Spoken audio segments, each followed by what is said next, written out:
নেত্রকোনার পূর্বধলা উপজেলার ৩ ইউপি চেয়ারম্যানের বিরুদ্ধে জীবিত ৩ ব্যক্তিকে মৃতের সনদ দেওয়ার অভিযোগ উঠেছে। এতে তাদের বয়স্ক ও বিধবা ভাতা বন্ধ হয়ে গেছে। প্রতিকার চেয়ে ইউএনওর কাছে অভিযোগ দিয়েছেন ভুক্তভোগীরা। অভিযোগ পাওয়ার বিষয়টি নিশ্চিত করেছেন ইউএনও খবিরুল আহসান।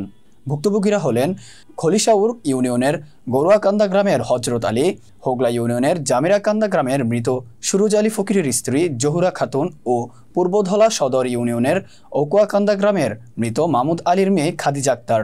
তাদের মধ্যে হজরত আলী ও জহুয়া খাতুন উপজেলা নির্বাহী কর্মকর্তার কাছে অভিযোগ দিয়েছেন।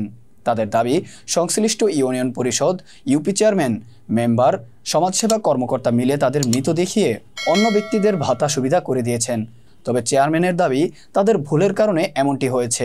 অভিযোগের অনুলিপি নেত্রকোনা জেলা প্রশাসক ও জেলা সমাজসেবা অধিদপ্তরের উপপরিচালক বরাবর দেওয়া হয়েছে। হজরত আলী বলেন, দীর্ঘদিন বয়স্ক ভাতা পেতেন তিনি। ভাতার 2 কিস্তি তার মোবাইল ব্যাংকিং অ্যাকাউন্টে না আসায় বিষয়টি জানতে সমাজসেবা অফিসে খোঁজ নেন। সমাজসেবা কর্মকর্তা জানান, খলিশাউর ইউনিয়ন পরিষদের চেয়ারম্যান কমল কৃষ্ণ সরকারের দেওয়া প্রত্যয়ন মোতাবেক তাকে মৃত দেখানো হয়েছে। এই কারণে তার নামে বরাদ্দ বয়স্ক ভাতা অন্য ব্যক্তিকে দেওয়া হচ্ছে।